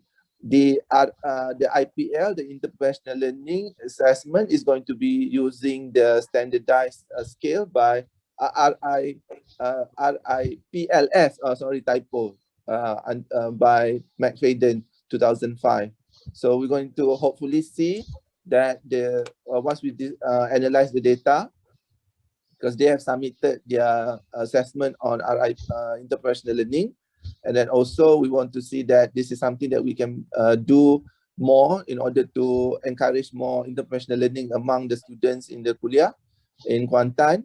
And then also that the online teaching method for smoking cessation using IPL is actually reaching its goals in having enough knowledge and skills for them to help smokers in the future, inshallah.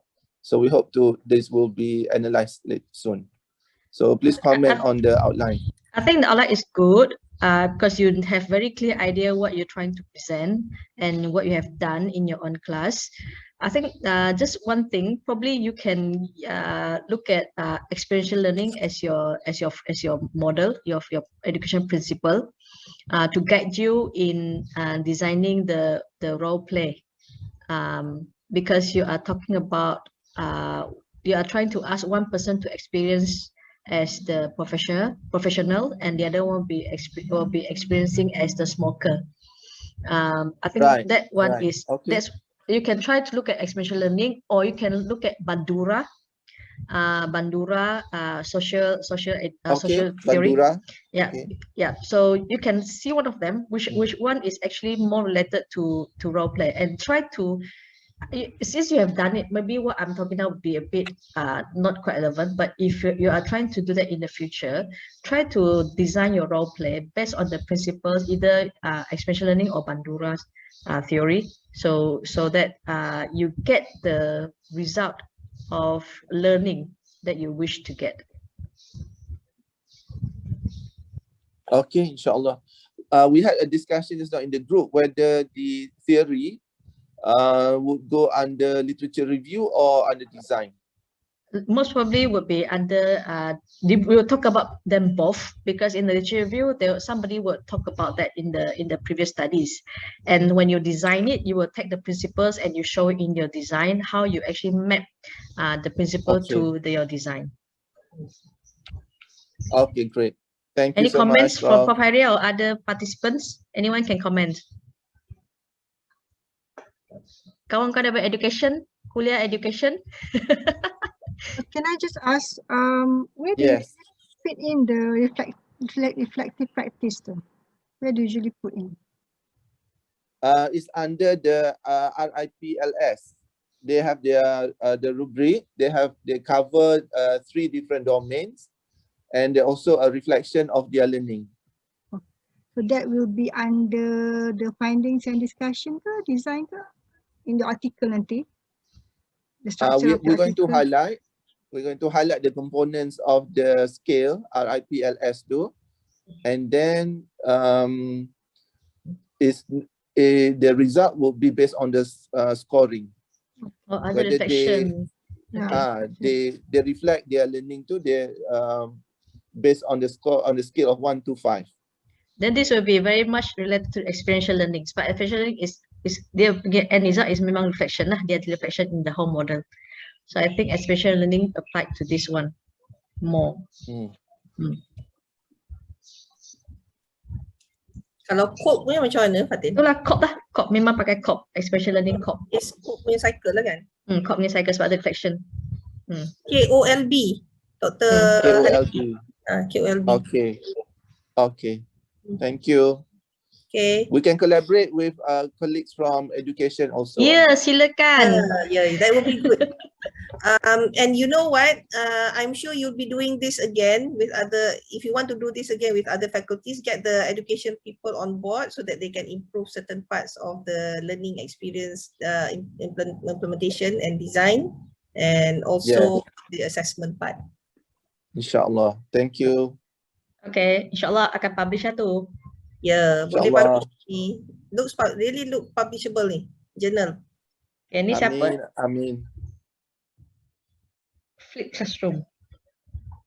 Okay, whose outline is this? Dr. Latif. Yes, please. Sharing is caring, share je. Okay, and well, this is actually a very crude outline. The problem that is addressed is weak interaction, and you should because I presented the first one, so Dr. Latif should do this again. The weak interaction and engagement learning,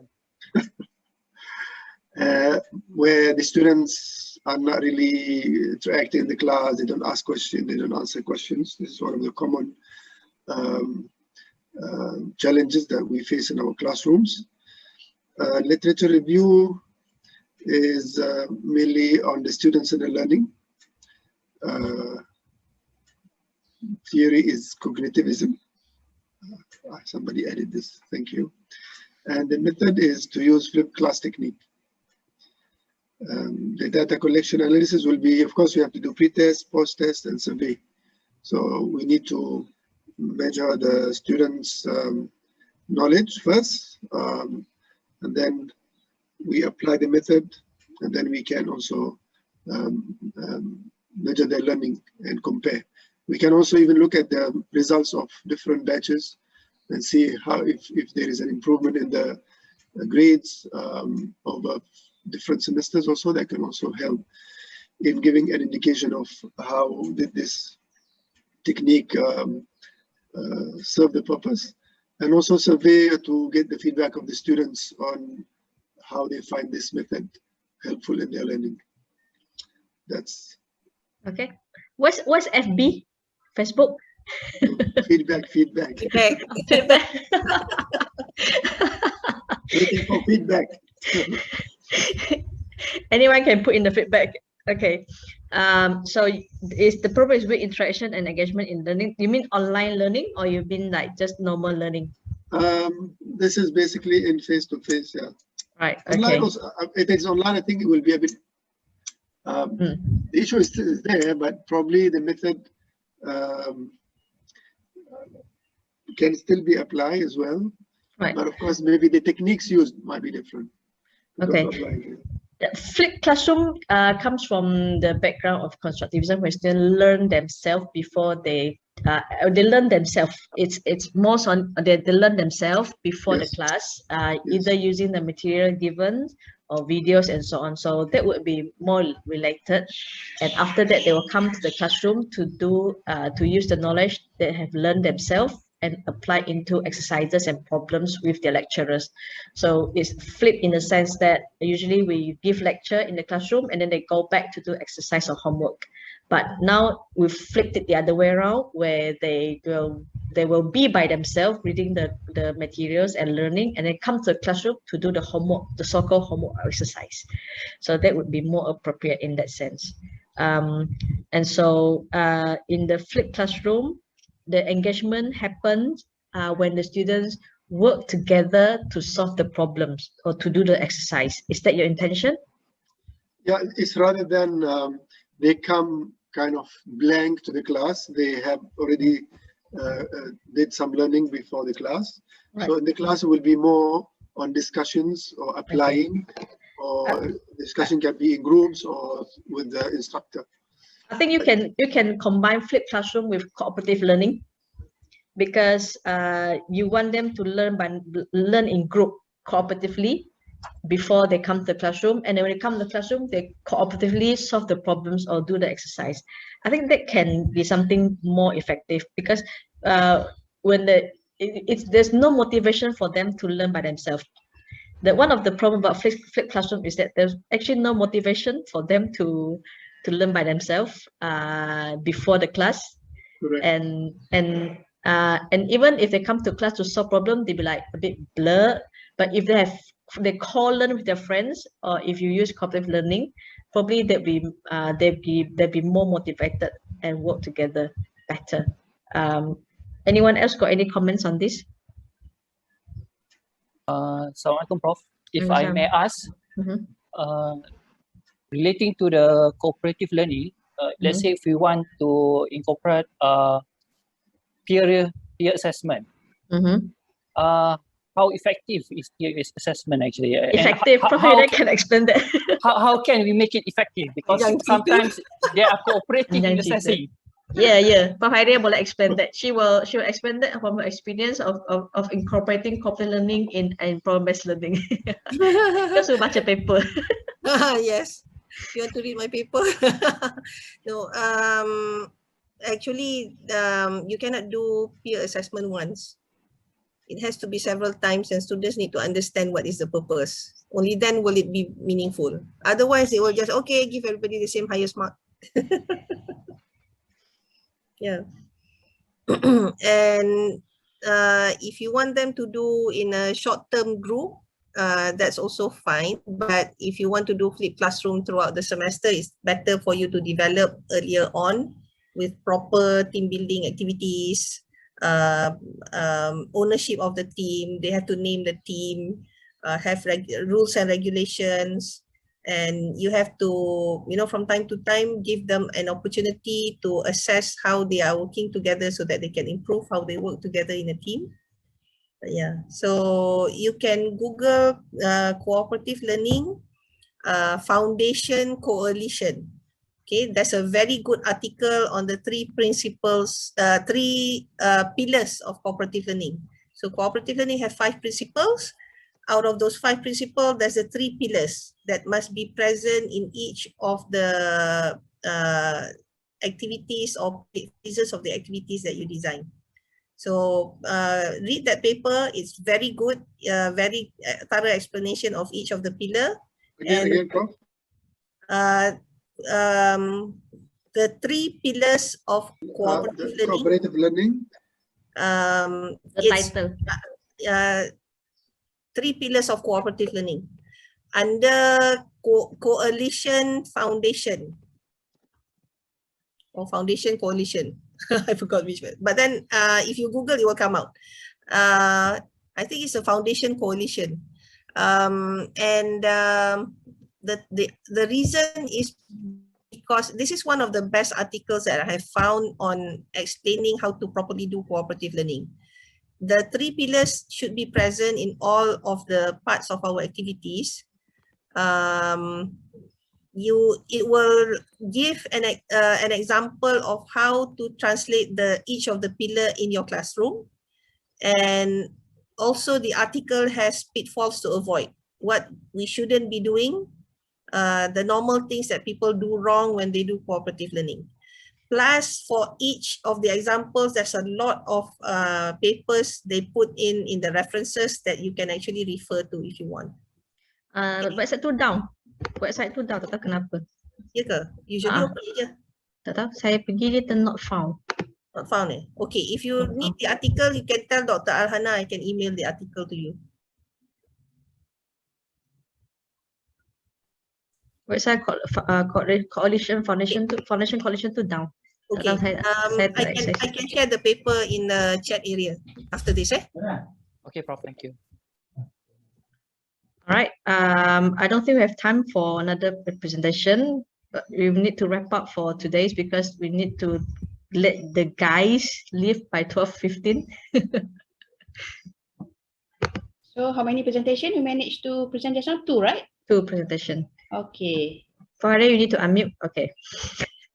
You were talking. Okay, sekejap. So okay lah kot lah. That is 12:05. Okay, wait, I think just remind me before we end for me to look for the article and share it on the chat area. Okay. So conclusion? Okay, so Khairiyah? Yes. Okay, I don't think we have enough time to do, but then there's one Mentimeter because I'm not sure. Okay, tak apalah kot yang itu.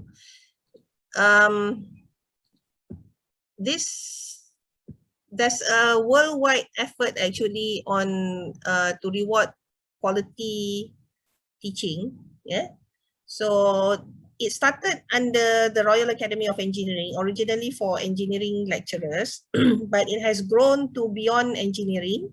So if you're interested, you can get all these reports at the Royal Academy of Engineering website. It's easily available. Yeah. So, and in fact, they suggested a framework for career promotion pathway for university lecturers. Yeah. So I don't have time to explain this because I was for 4 years. I was involved in giving feedback on the framework, and we did a survey. UTM participated in this, and actually UTM also used this framework. I don't know how good it will be. We are just at the initial part, Fatin. And now SOTL can, because part of the support in teaching and learning. So this is where SOTL lies in UTM. We mentor, and those who go into the teaching track will have to write.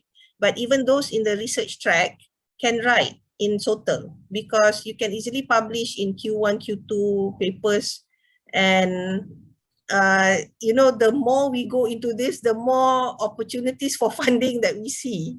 Yeah, macam apa Dr. Haniki's work originally is also funded, right? Even now, I think maybe it's funded, Dr. Haniki? Yes, bro. Yeah, so you can get Yes. you can get funding, you can get grants from this. Yeah. So I don't know why people tend to see that, you know, when you do teaching and learning, you're not going to have any grants or any papers, because that's a wrong conception of teaching in the, I think that's not a very progressive, you know, what we should do in the university as if we want to go to the level of scholarly teachers. Yeah. And also Dr. Fatin and I, Prof Fatin and I, we have grants from even industries and also internationally. We have international grants. Right now we have a project on helping engineering educators in Indonesia to enhance the quality. So it's a 2-year project funded by the Royal Academy of Engineering. The grant is about 300,000. Yeah. Wow. Yes. So just equivalent. Yeah. If you know what to do, then it's possible. Okay. So as a conclusion, planning to write scholarly practice papers in education, in higher education, can lead to meaningful and sustainable attainment of academic quality. So do it meaningfully, not just, okay, I want this paper, I want this paper. No, because if we do it meaningfully, we will reach the highest quality possible. Academics are experts in their respective areas. All of you are experts. You know, you've done this. You know your areas better. So we should guide them, and we should work with others so that we can get the guidance to go through the natural path towards scholarship of teaching. And when we fulfill the scholarship of teaching, it will naturally yield the desired performance metrics. Naturally, we can get that. We don't have to go crazy over the metrics, because when you do it meaningfully, you can get publication, you can get funding, you can get a lot of other things. Yeah. I get Dr. Prof Fatin is the same. We get invitations for keynotes before the pandemic. We had to think of, okay, I don't want to go overseas anymore. Maybe we should give this to somebody else. Maybe we should give this to somebody else. So it became a big problem. The invitations also can be quite a problem. So in Asia, especially, there's not that many people who's doing this, and they are always eager to learn about the Asian experience and experience as a Muslim. Okay, we do not want others to talk about us and have this misconception and misperception. So why don't we do it so that we can tell from our first-hand experience? So please write about it, explain from the education system from our perspective in a scholarly manner. Okay, so I hope that we have managed to inspire some of you to do this.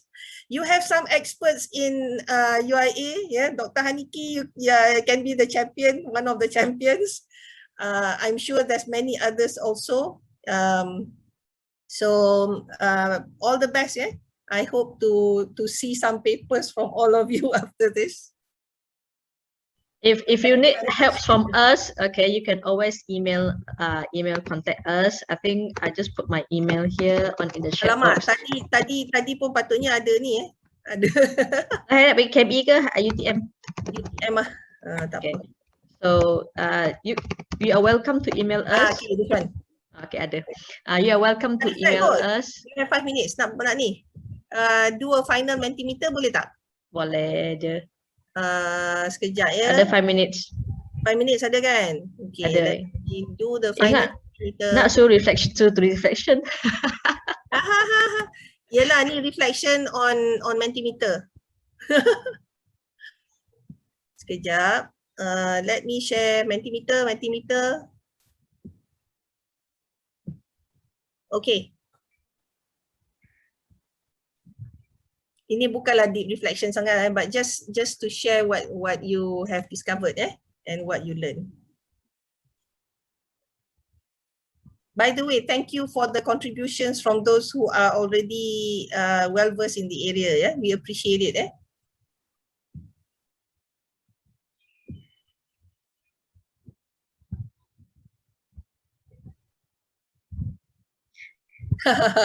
Yeah, just do it. Right. Yes, just right. I think we like to put off writing, right?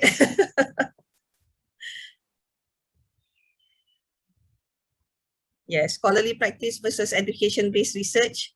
If you're new, education-based research can be very challenging. So I would advise on the scholarly practice papers first. Those in education, maybe you don't have this problem, but from others, it will be a problem.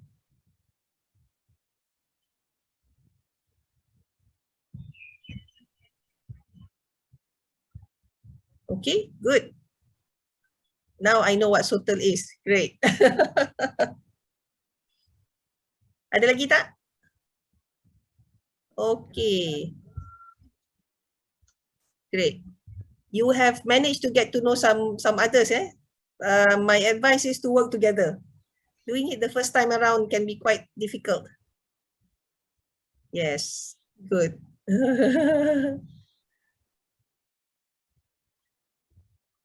Okay, great. So happy to have all of you here. Thank you for staying for such a long time. Yes, I know being a lecturer, you have like 10 things to do at the same time every time, right? Yes. Yes. So really appreciate that you stay until the end. Great. Do tell us when you publish, I want some of the grants sikit lah, Prof. Ya ke? Oh, grants ni, you start with publishing first. Allah. Yeah, SOTL is just inside your class tau. It doesn't cost much. So you can actually do without the money. By the way, those in engineering, we have a grant from MathWorks US. Tak banyak lah, 50,000 ringgit Malaysia. It's on writing problems for learning control engineering. Oh. I teach control. It's always difficult to learn control. So they want to see real world problems and how it can be used, and we do a little research lah on its impact. Yes, using real world problems. Okay, so it's like weird. Nobody ever think about it, right? So I was giving workshops, I was giving talks, and then they say, oh, you know what? It'll be good if you can write problems, and then I will give it to them so that they can use it as examples, because they say lecturers always ask them, how to use real world problems, what kind of real world problems. Yes, so. Okay, so Prof. Fatin, any last words? I would encourage friends to collaborate. Somebody talked about collaboration is the key. Yes, please collaborate between friends from different field of study. You don't have to work with just friends from, for example, just engineering or pharmacy. There are friends in social sciences, in education, who can help in many ways, because you don't want to read that much, but social science people can possibly read that much. So you can work together and try to, it will take time for you to get the STEM language to talk to each other. Before that, we were not talking the same language, and we're talking like, I don't know. So yes, I don't understand like what she's talking about. To a duck. That's why are you saying, Fatin? I don't understand.